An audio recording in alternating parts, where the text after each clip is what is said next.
Back again with another video. This video is about the 2010 brake repair. We're going to learn today on how to repair your own brakes on a 2010 Dodge Grand Caravan. The 2010, the 09 and 08 are the same way. So if you want to do the brake repair, fix your own brakes, this is how you're going to do it. First, you're going to have caliper piston tool there. That's what this is. You're going to have the ratchet and the 12mm socket.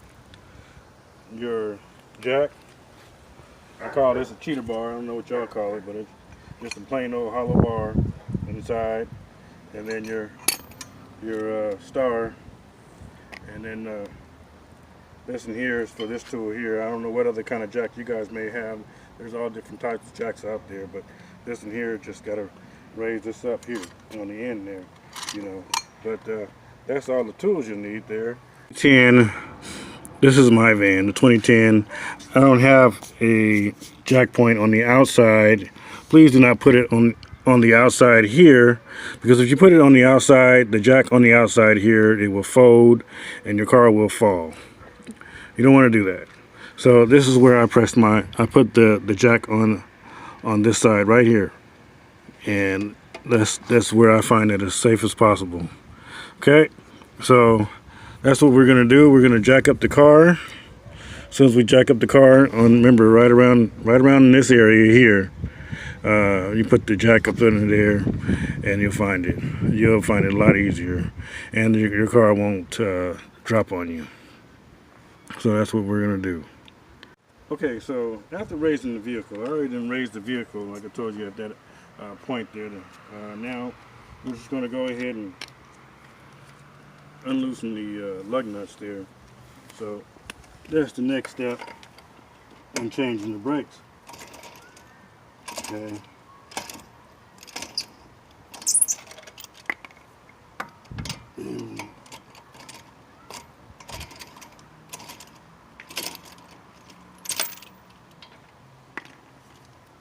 Yep.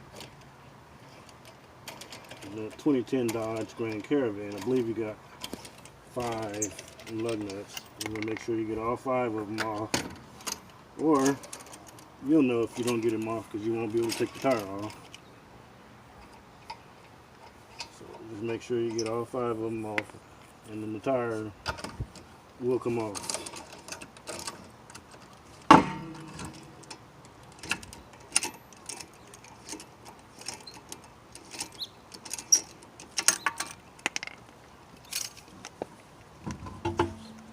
That's it.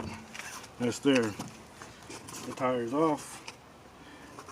And then,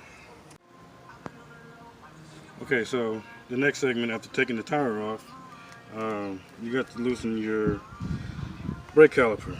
So on 2010, we're going to use a 12mm 6-point socket to loosen it. And you just make sure you loosen them there.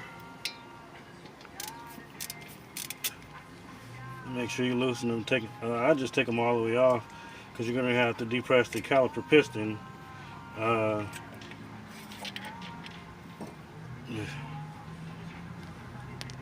Yeah. Now you get your piston caliper depressed. You're going to depress your caliper.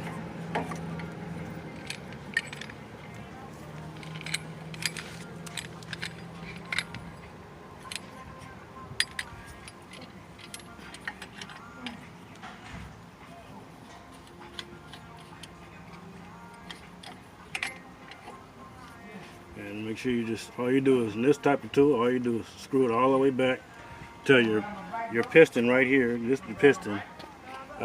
Make sure your piston goes all the way back, and you should be good.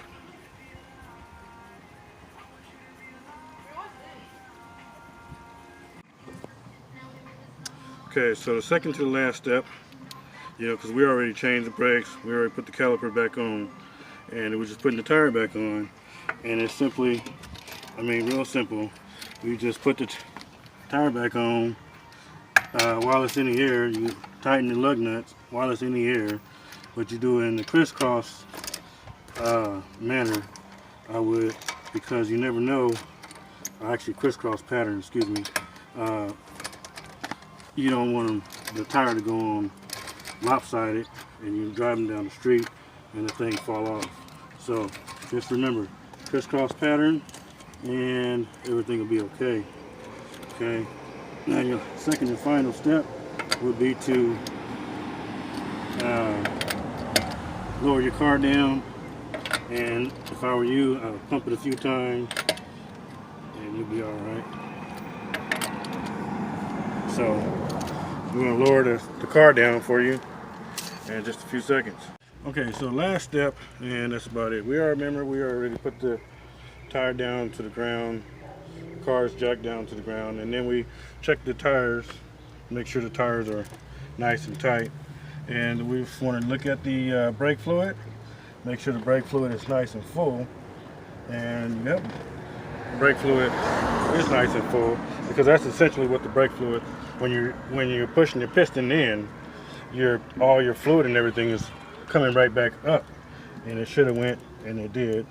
It went right back up to the full mark. So we're good.